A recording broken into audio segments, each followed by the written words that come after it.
ডোডোর জন্মদিন বলে ডোডোর পাপা তো 2-3 দিন ধরে বাজার করেছে, আর আমি আর ডোডোর পাপা মানে অরিন্দা দুজনে মিলে রান্নাটা করেছি। আমি রাইসটা করেছি, আর এখানে এই যে চিলি পনিরটাও আমি বানিয়েছি। রাইসটা আরেকটা হাঁড়িতেও আছে। আর ফিশ ফ্রাই নিয়ে এসেছে, সেটা কিন্তু বাইরে থেকে অর্ডার দিয়ে তৈরি করে নিয়ে এসেছে। আমি বলেছিলাম করব, কিন্তু বললো না তোমার ওপর প্রেশার পড়ে যাবে। আর রুমালি রুটিটাও বাইরে থেকে কেনা। আর এই চিকেনটা বানিয়েছে অরিন্দা। অরিন্দা তো ভীষণ ভালো রান্না করে। আর এই দেখো, এখানে কিন্তু নতুন থালাবাটিতে ডোডোকে খেতে দেওয়া হয়েছে। এই প্লেটটাও নতুন। এগুলো সব এসেছে ডোডোর মামাবাড়ি থেকে। প্রত্যেকবারেই ডোডোর মামাবাড়ি থেকে ওকে জন্মদিনে স্পেশাল করে থালা, গ্লাস, বাটি এরকম নতুন করে দেয়, যাতে ও জন্মদিনের দিন ওইগুলোতেই মানে খায় আর কি।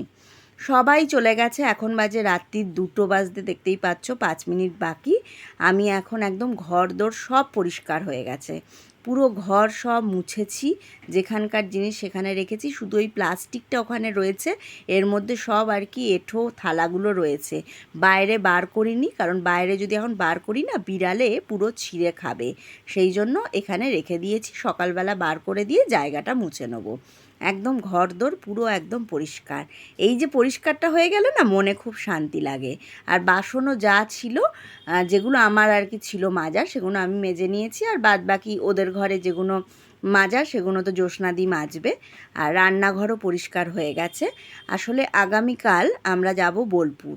আমরা পরশুদিন যাব ভেবেছিলাম, কিন্তু সব যখন ভালোভাবে মিটে গেছে, হঠাৎ করেই আমাদের একটা দরকারি কাজ পড়েছে বলে আমাদের এখন যেতে হবে।